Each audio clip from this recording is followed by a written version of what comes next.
Welcome. Thank you so much. Greetings, trustees and members of the Clark County community. My name is Sylvia Flowers. I am the Managing Director of Executive Search and Talent Acquisition for Alma Advisory Group. And we are pleased to present to you our proposal to support your superintendent search. So I'll start with greetings from our founder and CEO, Monica Santana Rosen. As you can see, Alma Advisory Group was started in 2016, so we are about to celebrate our 8th year anniversary. And we're a mission-driven organization. We are a woman-led, minority-owned firm. And we began this journey really with this belief that our work and our mission is to cultivate the conditions where people can do their best work on behalf of the students that they serve. And the word alma means in Latin to foster. And so we think of our work as fostering, um, fostering collaboratively with our clients the work that supports students and families. So you all asked about our code of conduct. I would say that is sort of our mission. The foundation of what we do is really about making sure that the people closest to the work have the opportunity to have input and drive the solutions that are needed to move forward.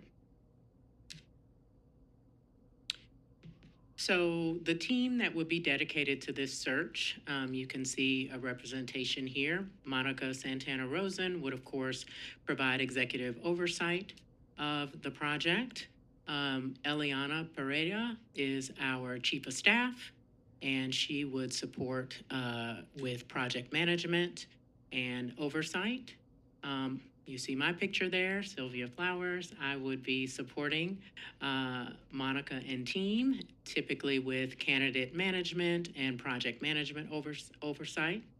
Janae Harley on our team usually supports us with interviewing candidates, a little bit of the candidate management and interviewing.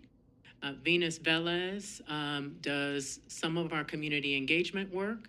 She also does some of the back office support and business management.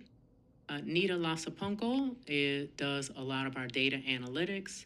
She supports with analyzing survey data, feedback data on candidates, and helping to present and synthesize both quantitative and qualitative information. Sydney Capote is one of our community engagement specialists. He specializes in DEI work and authentic engagement, has supported a lot of Native American tribal organizations over the last few years, and really does a great job of creating a safe space to allow people to enter the conversation in various ways. And then lastly, Naja Thompson is our full-time recruiter. Naja is the one who is pounding the pavement and discovering potential candidates who may be looking, but who may not be looking. So Naja does a lot of the screening and sourcing calls with prospective applicants. So why Alma and what you can expect from us? So we think there's really 4 key elements to the work that we do. One is we really believe in authentic community engagement and transparency. Again, that goes back to this belief about fostering together. And again, those who have the most at stake typically have the most to say, and we want to find ways to bring them into the conversation at various points.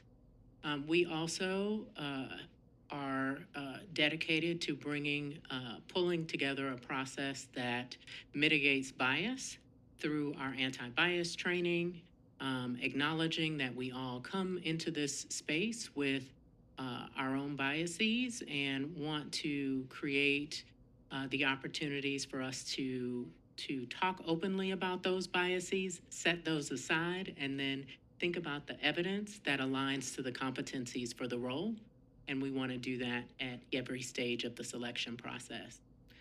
We do have a track record of bringing a very diverse candidate pool to our searches, and we'll share a little bit of the data on that. And then lastly, we pride ourselves on working very closely with the board to facilitate this process at every step of the way. And that includes having tough conversations and being able to name some of the pushes and pulls that may come up in a search like this. I mentioned some of the data on our searches. Part of why we've been able to bring such a diverse pool to the table has been we focus a lot on the competencies for the role. So we want to spend time understanding what is most important in this community, building a job profile that reflects the needs of the community. We don't have a cookie cutter job description for superintendent role. We really want the needs of this organization and this community to come through and how we tell the story about Clark County School District. Again, everyone who participates in the interviews are able to go through our anti-bias training. And you can see that finalists that have been presented by Alma have been nearly 50% female, 48% Black, 12% Latinx, 32% Black, white, and 8% Asian.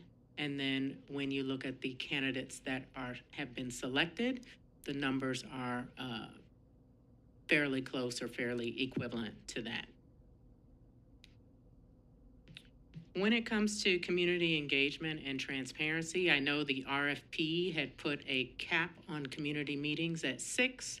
That's certainly something we'd want to talk about with you, but this is really the most important part of the process to us. And so designing the most creative ways for us to get that community input will be really important, whether that is a combination of in-person and virtual. And then we want to be very intentional about making sure that we are doing our due diligence to reach out to those who are not always at the table when important decisions are being made. From there, we want to report back to you on what we heard and what that means for the job description in terms of the what people are expecting the superintendent to do, and then the how they do it, or what we call the competencies for the job. That typically takes place through, of course, a survey. We also want to do some listening sessions here in the community. And then we also want to make time for focus groups and one-on-one interviews, starting with the trustees and then moving out into the community of both staff, parents, students who have a lot to say and who know quite a bit about what they want for their education. So also want to talk to students and as well as community members. As I mentioned, Monica Santana Rosen is a daughter of immigrants, and Eliana as well. They can do monolingual Spanish sessions if necessary, so that we can speak directly to parents and students in their home language. We would likely need support for any other languages beyond Spanish, but we are fully able to conduct monolingual Spanish sessions with your community. And then again, we would take all of this information in order to build the job profile for the role. So we are a firm that's 8 years old. We did our first superintendent search in 2020, 2021, coming out of COVID, which was Denver Public Schools. Since then, we have completed, I think that's 10 superintendent searches, and we have 2 in progress right now. We're working with Durham Public Schools in North Carolina, and then Homewood Flossmoor High School District, which is a 3,000 student high school district in the south suburbs of Chicago. We have been doing executive searches for much longer. We have been um, supporting new and sitting superintendents in their transitions into their roles. And we have supported them with a variety of cabinet level positions. One of the questions you asked was about projects that were similar to Clark County School District. And I would point to, obviously, Denver Public Schools is the largest school district that we have supported. Our first one, where community voice was really important, and there were a lot of differing opinions about school choice within the Denver metropolitan community. And so it was really important for people to be able to be a part of that process and to be able to share what was most important to them as the demographics of the Denver community were changing. The other one I would point to is both Cleveland Metropolitan School District, which we completed in 2022, 2023. I think Cleveland, interesting in that the governance structure in Cleveland is that there is a mayoral appointed board in Cleveland with at the time a superintendent who had been in place for over 10 years and was really invested in finding his successor to the role. So new mayor in place and a mayoral appointed board. And we were able to work collaboratively with the mayor's chief of education as well as the board to design a process that was inclusive and that resulted in Dr. Warren Morgan being appointed to the superintendent role. I would say Cincinnati Public Schools, I think Ohio in general is a state with very generous open meetings laws as well. And so that both of those searches were ones where candidates needed to know up front that their names would be released publicly. And so doing a lot of that work up front to make sure that candidates felt comfortable and that we were able to attract a strong and diverse pool. And then we most recently wrapped up the selection in Lawrence Public Schools in Massachusetts, which was a district coming out of, or on the verge of coming out of state receivership. And so worked very collaboratively with the state Department of Education, as well as the recently appointed Lawrence Alliance for Education to design a process where that control was going back to the district, hopefully, after they selected their superintendent. So that one just wrapped up. So why this district? Why did we bid on this? Why do we think this would be an attractive district for us to find the next superintendent in collaboration with you? Obviously, it is a large urban school district that serves a very diverse population.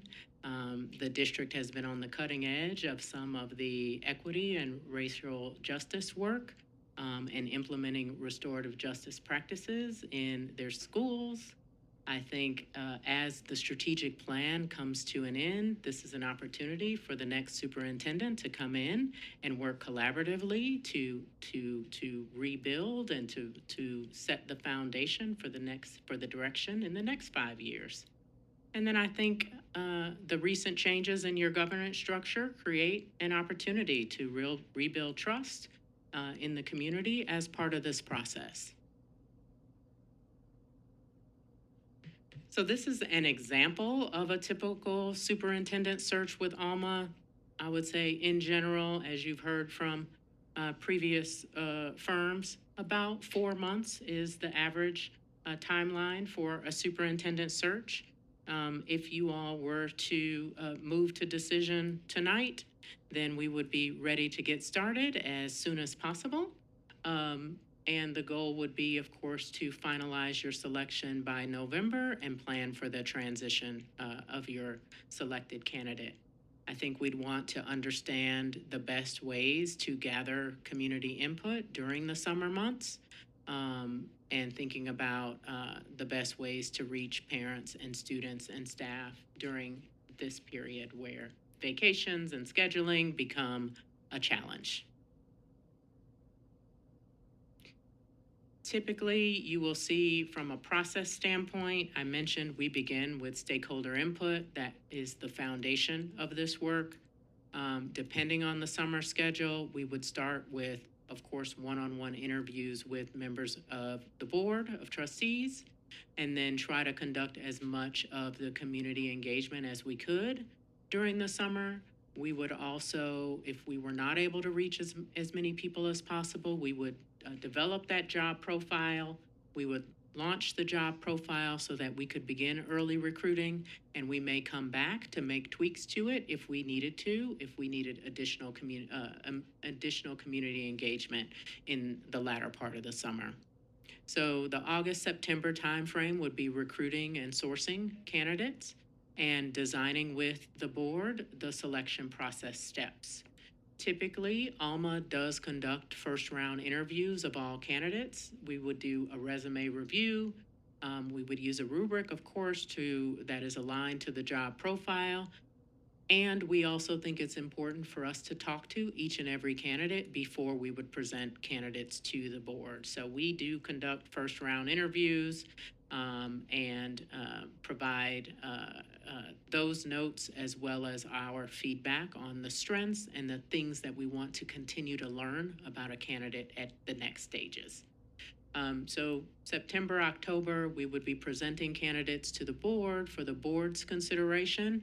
We would work with the board on what those selection process steps would be, whether it's 2 rounds of interviews, 3 rounds of interviews. That would be something we'd want to collaborate with you on, so that at each stage you're getting a deeper and deeper look at your candidates. So at every stage you're going to learn something new, and we want to make sure we're providing those opportunities for you to learn as much as you can before you get to decision. At the finalist round, we'll work with you all to decide what type of finalist round you want. How broad and open do you want it to be? What stakeholder groups you may want to invite to be a part of the process. We would train all of those stakeholder groups in designing their questions in our anti-bias training so that they're able to ask questions from their lens if you decide to have a teacher panel or a parent panel or a student panel. We'd spend time with each of those groups to develop their interview guides and materials. And then at the end of the process, of course, we want to have time to debrief with you to talk about what worked well, what could have gone better, and then what we learned about your selected candidate that will help prepare for that person's transition into your organization. So want to spend that last time after decision to really thoughtfully plan for their induction.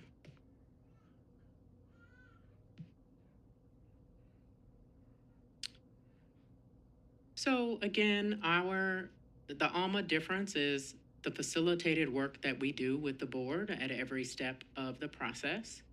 We, again, don't have a cookie cutter approach to the job profile or the selection process steps. It is developed and designed in collaboration with the board, and it is aligned to the competencies that we uncover through that community engagement process. I mentioned the anti-bias training, really focusing on the evidence that a candidate can demonstrate. What have they done that aligns to the needs of this district? And then again, the transparent and inclusive community engagement process is really important to us.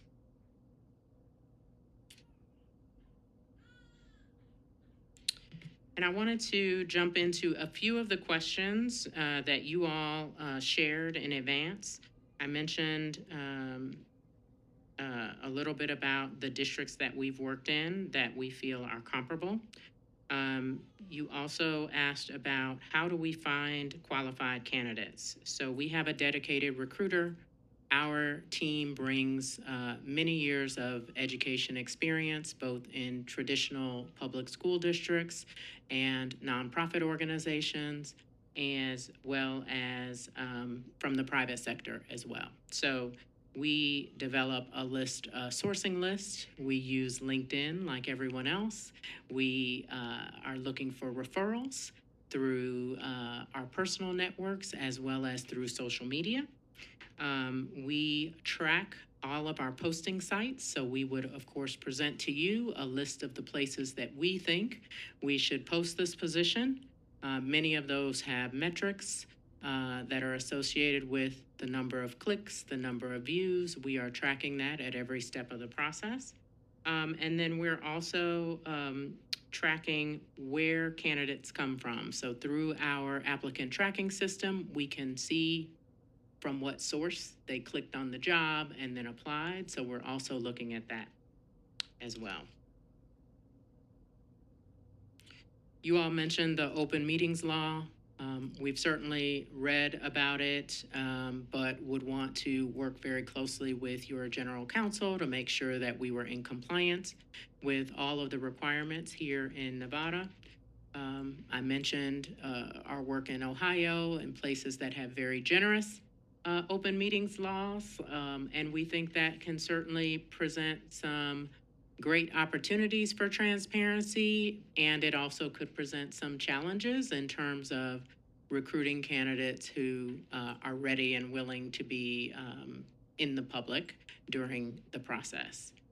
We are working with a district now where we actually have that question as a preliminary screen about whether they're willing to be in an open search versus a confidential search. So we'll be able to gauge upfront if this is impacting our ability to recruit and source candidates. But we found that there are people who are passive job seekers and active job seekers, and it is our job to find those people. I have a saying, which is always be sourcing. We're always sourcing. We keep our job postings up until the contract is signed on the dotted line. We don't actually have a deadline. We don't close ours because this, in some cases, is a job seeker's market, and we can lose candidates at any stage of the process as well. So we don't want you to fall in love first. We're still courting and dating up until you sign on the dotted line. So we keep the job posting open. People's situations change at any time, so we want to make sure that we are pounding the pavement to find great candidates up to the very end, if necessary. Part of what is important to us is not only our relationship with you as a client, but also to make sure that our candidates have a great experience. And that means that we are communicating clearly with them about the process, what's coming next, we're preparing them, and that they also are able to evaluate this opportunity based on what is known publicly, but also what we've discovered over time in working with you. We want to be honest with our candidates just as much as we want to be honest with you about potential pitfalls, challenges that we may be facing.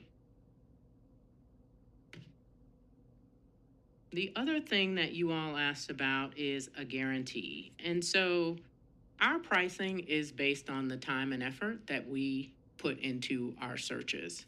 And so we don't have a guarantee in that respect because retention is a very complex issue in this work environment. And so we don't offer a guarantee unless there was somehow negligence on our part.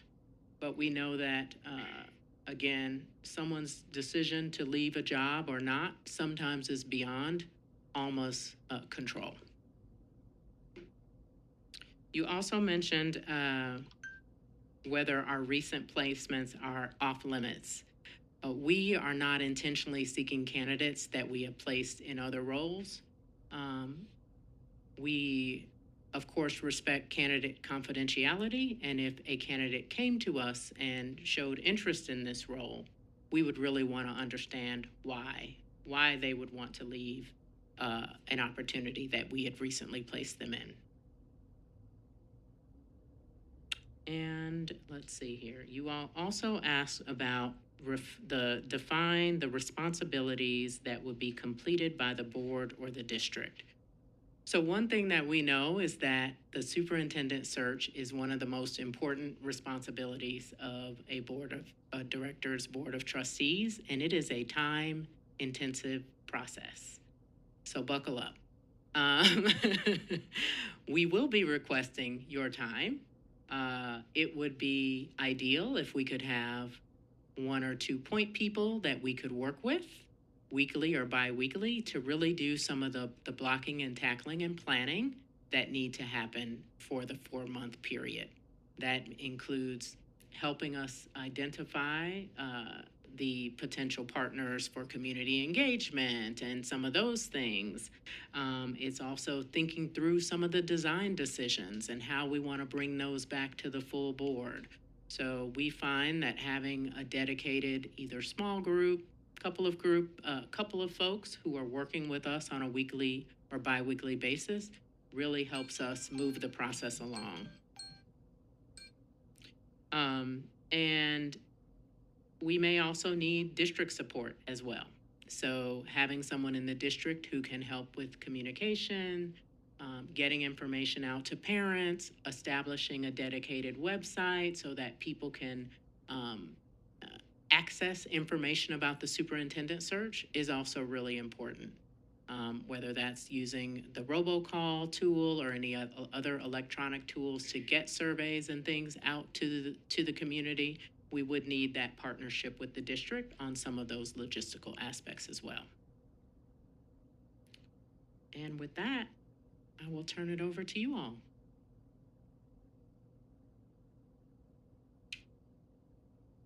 Okay, colleagues, we are going to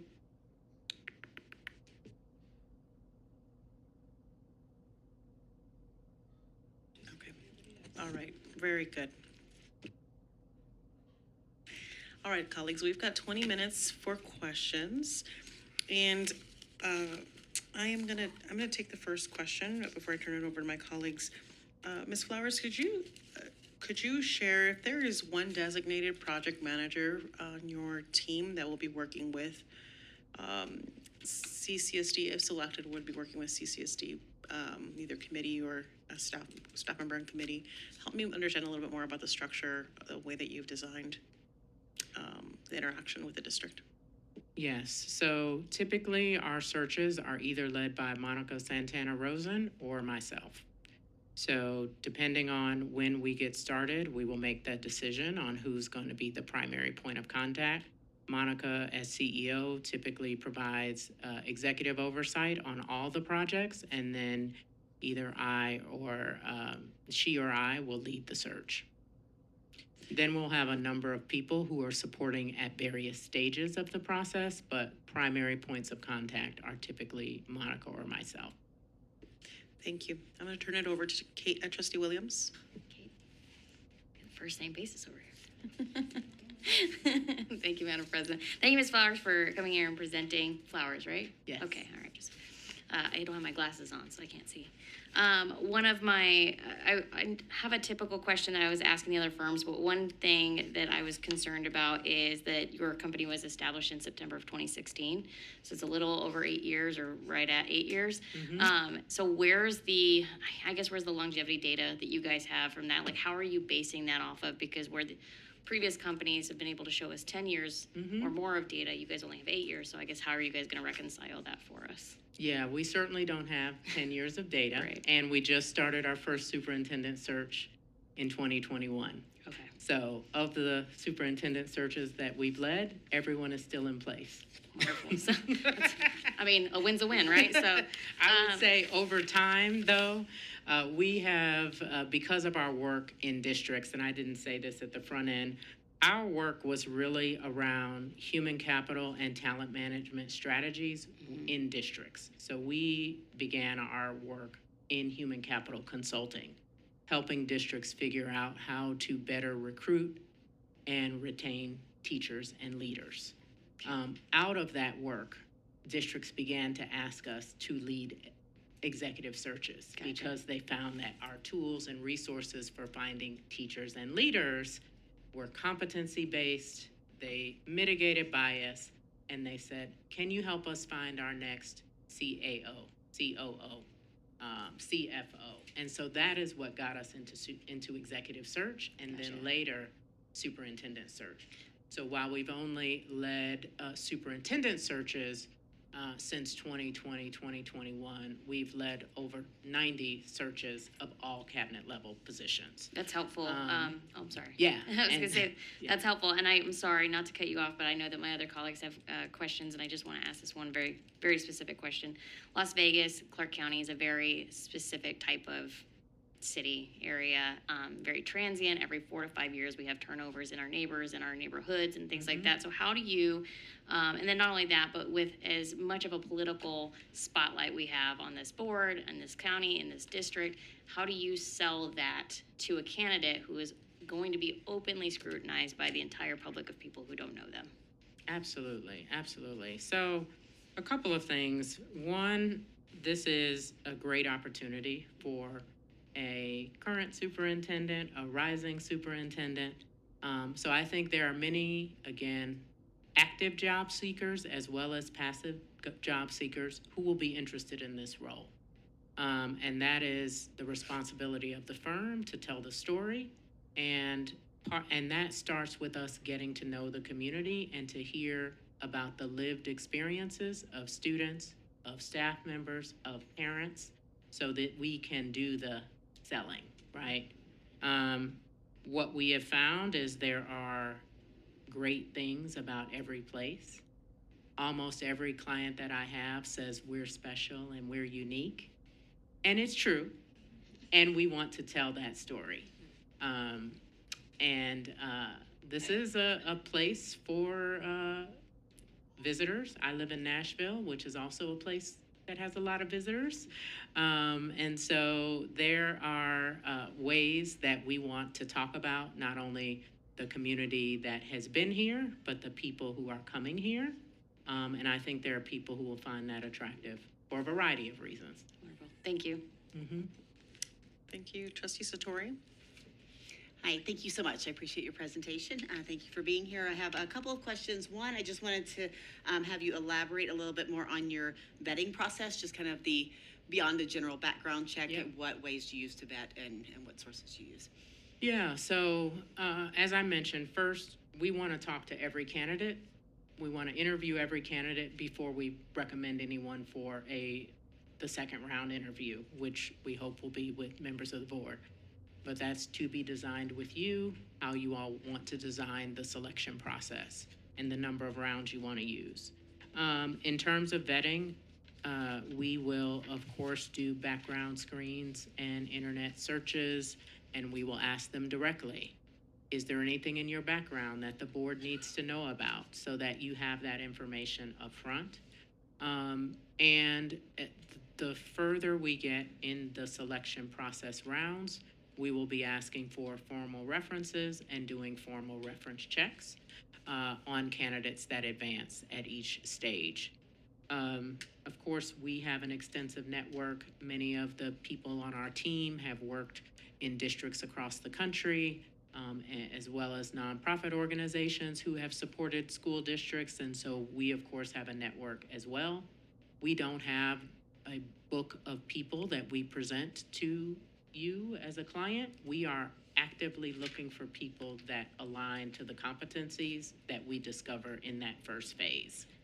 So we're not recycling candidates from other searches. We're starting from ground zero every time and putting in the time and effort to really sell this district and to find candidates who align with what you are looking for.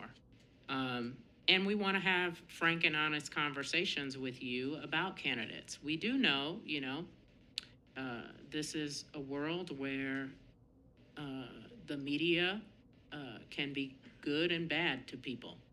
And what we have found, particularly for candidates of color and women, is that when you make a mistake, a public mistake, sometimes you can never recover from that mistake. And so we want to have those conversations with the board about this is what we found, how do we think about this, if this is someone that you're interested in and you believe is really strong, how do we prepare you, how do we prepare the community, how do we prepare the person to enter into a very public position again, because we do find that current existing sitting superintendents are going to have some media on them, right? And there is, as we know, in every relationship, there's his side, her side, and the truth is somewhere in the middle. And we have to allow the candidate to tell their side of the story and present that information to you for consideration. Thank you. And my second question comes from hearing where you began in your background and your expertise. What transition support, once the candidate is selected, what do you offer as far as in those initial phases as far as transitioning support? Yeah, so typically in an Alma search, we're going to be gathering data on the candidate's strengths and weaknesses at each round of the selection process. And so we know that there are no perfect people in the world. There are people who are going to come to you that have some definite strengths, and they're probably going to also have some opportunities where they're going to need the support of the board and the community. So we want to make sure that in that deliberation and that debrief process that we're acknowledging that, okay, this is an area where this person may need support. What are the ways that we want to plan for that person's transition into the community? What are the ways that the board can support that transition in the community? What are some of the other tools and resources that need to be available in those early years? And then some of the other examples are, for example, in Cleveland Metropolitan School District, after Dr. Morgan's first year, we also helped him find 4 of his cabinet level positions. We are working in the school district of Philadelphia. We helped Superintendent Watlington find 4 of his senior level positions this past year. So sometimes that support has also extended to helping them build their leadership team if that's an opportunity as well. Thank you. Trustee Johnson? Thank you. Can you said it, you mentioned it a bit during the presentation, and I was hoping you might be more explicit. Just, can you talk about the value of bringing on a smaller, more boutique firm versus a larger firm? And then with that, can you also talk a little bit about some of the ways that you would attract a large, diverse pool, given you would have a smaller recruiting team? Mm-hmm. Yeah, so I think the value of working with Alma is that we have 2 superintendent searches happening right now, which will likely be ending. So we don't have a large book of 30 superintendent searches that we're leading. We are a boutique firm. We are able to dedicate the time and effort to the search, and we don't have a cookie cutter approach. We are lifelong learners. We're in learner mode. We want to learn with you. We certainly have best practices and things that we recommend, but this is a facilitated process where we're developing a deep understanding of your community and your needs, and we're collaborating together. I think that was, we're fostering and cultivating together a process that what we hope is you're leaving with some things that you want to carry forward after we leave as well. So we find that we have a very collaborative approach. We certainly have a model that has worked for us. We want to share those best practices, and we want to offer you a customized solution that meets the needs of this community. Thank you, Trustee Johnson. Trustee Bustamante Adams? Thank you, Madam President. In your presentation, you talked about community stakeholders meeting being the most important part of your process. So my question is, on that one, what is the largest number of participation in your outreach through surveys or focus groups and one-on-ones that you guys have had? And then number 2, you talked about data analytics. And if you could just broaden, because I would be very interested in the data analytical part, and if you can expand on that. Yeah. So we of course want to have a community survey so that we can reach people who may not come out to a community gathering or come to a focus group, either in person or in public, or in person or virtual. So first, we're going to design a survey for you. It will be based on what we've heard in our initial listening and our conversations with the trustees. We don't have a cookie cutter survey where we're elevating what are the top needs in the district, what are the opportunities, what are the key strengths or the key responsibilities in the role, and what are the skill sets that people are looking for. So we're kind of looking for to design the survey along those themes. The survey is typically takes about 5 to 8 minutes, so we're not designing something that people are going to find particularly cumbersome, but it's going to give us a lot of insight into how people are prioritizing the specific needs of the community as well as the competencies for the position. We have been tracking survey response rate. We've typically seen about a 15% response rate based on student population. And so that's one target that we're shooting for. Again, we'd want to work collaboratively with the district staff to make sure that we are pushing the survey out to as many people as possible. For a district this size, we had anticipated, and you'll see this in our proposal, a large number of community gatherings, and I think the RFP capped it at 6. But for a district this size, we would have expected to offer a lot more opportunities for those evening engagements. So we'll want to thoughtfully think about how we could reach as many people as possible, given the 6. When we're on site, we also want our days to be packed from sun up until those community gatherings where we're having focus groups with staff and students and community organizations that may be in a smaller, more intimate setting. I would have to get back to you on how those numbers actually shake out, but in probably a mid-sized district, there would be 3 community gatherings and then any number of focus groups and one-on-one interviews. So I'd have to get back to you on the exact number based on the sizes of the districts. Thank you.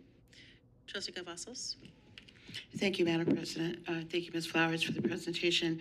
I was wondering, you said that you're a boutique firm, very unique. So what do you think would be something that would be very innovative that would meet the needs of a large district like CCSD for a superintendent search? That's a good question. Let me think about that. So, one thing that is an interesting challenge to me is the geography and the size of this district, and I would want to work with you all to figure out the best ways to really reach as many people as possible, given the geographic expanse of this district, whether that is how we use technology to do that, how we go to where the people are, how we leverage community partners. I think that's one thing that is top of mind.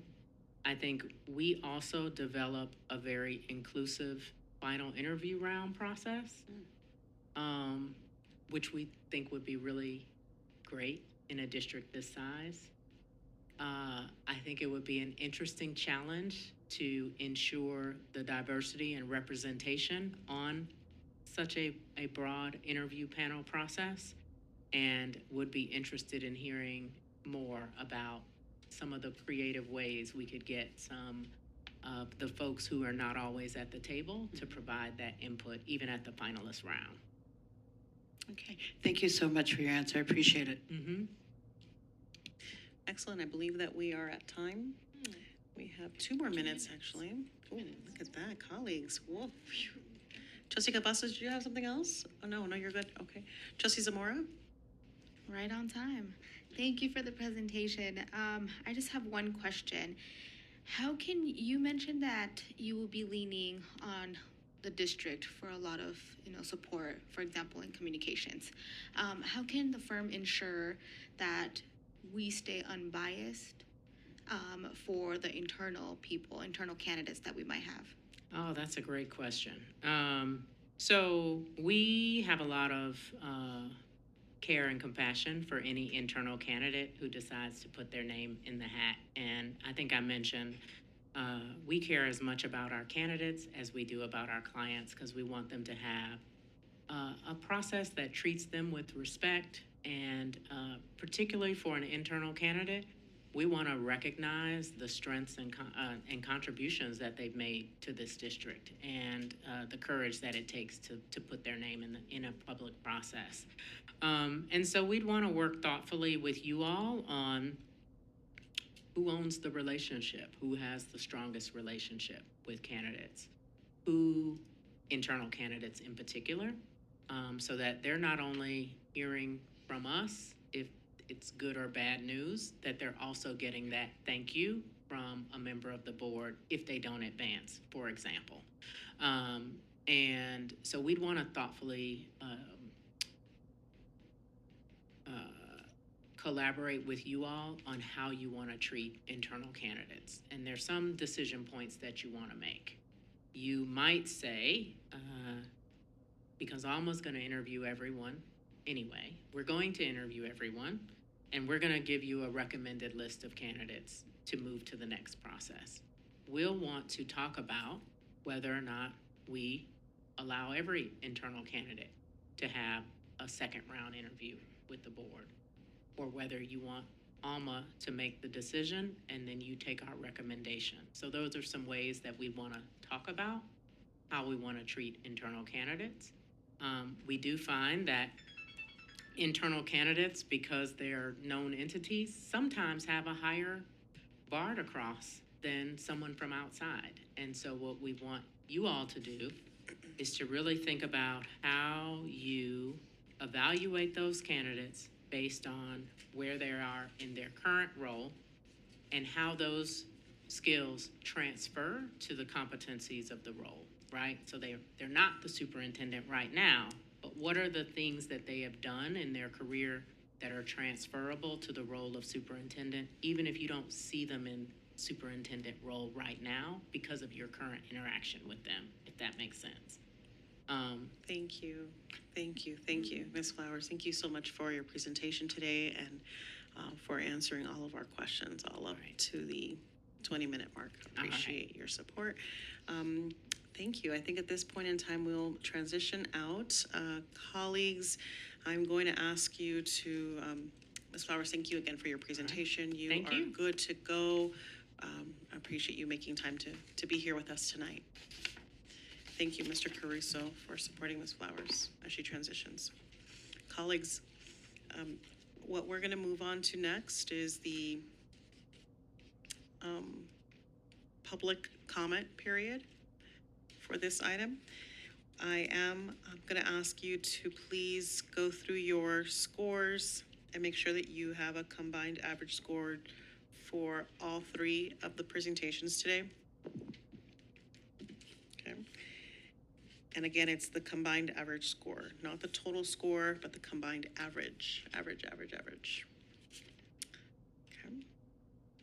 All right. We're going to begin with individuals who signed up in advance for this particular item. And we are not accepting yellow cards anymore. We will close that out. We have Chris Giunciliani. Come on up, please. Got 3 minutes. Thank you, Madam Chair. Members of the trustees, that was fascinating to watch through. It's been a long time since I've sat through a presentation like that.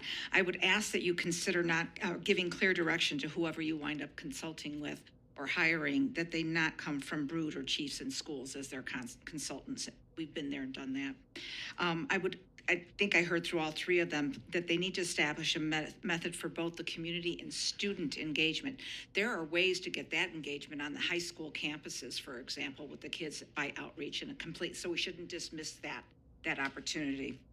They should also have community meetings in Clark, Henderson, North Las Vegas, Boulder City, at least at a minimum, so that we're doing our outreach, but make sure we include the rural areas. And finally, give directions to the person that should have, that they find in their competency, should have problem-solving skills, community relations, clear, non-divisive decision-making that's based on staff, students, and parents, and not on power. They should demonstrate how to create a culture of respect. They should demonstrate team building, instructional knowledge, problem solving, caring for students and parents, staff training, input, effective communication internally and externally, and the support of the trustees, not pitting you all against each other. I think that's going to be very key as part of a competency that's there. And finally, to establish collaborations with the employee unions. The firm should have people that demonstrate that team building and flexibility. I think this is an opportunity for the district to move forward, and that the right fit at some point should have some of those skill sets that are there. So thank you for putting this together and letting us sit there through it. So. Thank you very much. That concludes public comment, colleagues. As I shared earlier, we will be, after public comment, we will have an opportunity to deliberate and share remarks. They should be within the confines of the presentation and be very specific to the information that was presented to us today. And the one thing I want to ask my colleagues, and I had mentioned this to you earlier, would you find value at this time to be refreshed or reminded of the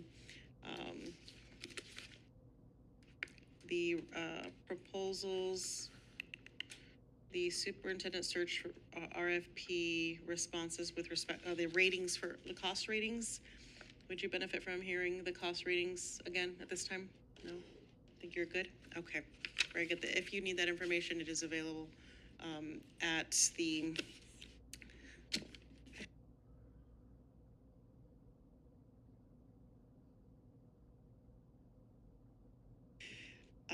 thank you, colleagues. If you do need that information, it is available in our reference material from the previous meeting. Okay, great. So at this point, colleagues, I invite you to share your remarks.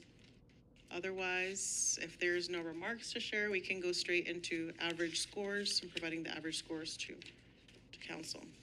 I'll share some things, some thoughts to help us kick off the discussion. I thought I'm really grateful for all three of the firms who came to present to the Board of Trustees today and to our community. A couple of things that I noticed across the firms, there was a range of depth of experience, knowledge in open meeting law, specifically with respect to Nevada open meeting law.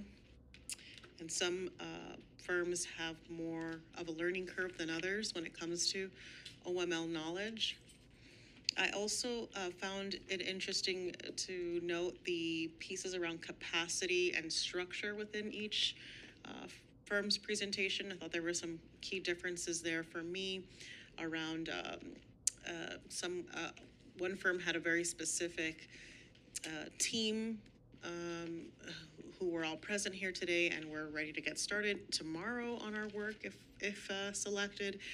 And then, of course, there was the structure, so the capacity and the structure. And I even thought it was interesting to see the type of partnerships that some of the firms provided, including one of them who has a very respected partner that the district already uses. The other thing that I noticed was what it means to find the right fit for our needs as a district, and maybe like sometimes that's in competition based on the presentations today with the need to sell our district, so sell candidates on how incredible we are. And I just wonder if the one curiosity that I have is around whether there's place for both the fit, because the right fit will help us find helping recruit the right fit will help us create sustainability. And it's one of the things that I appreciated from the first firm. They talked about the importance of identifying or ensuring and securing that we are not going to, that it is important for us to remember that our results will take time for us to build, and that they will not happen overnight, that most successful school districts who have proven results have them over the course of 5 years. And so I found that especially interesting, in the need to create sustainability in our district for the purposes of improving student outcomes. I thought was extraordinary, and I also appreciated the research that these firms conducted to help us indicate that they know either both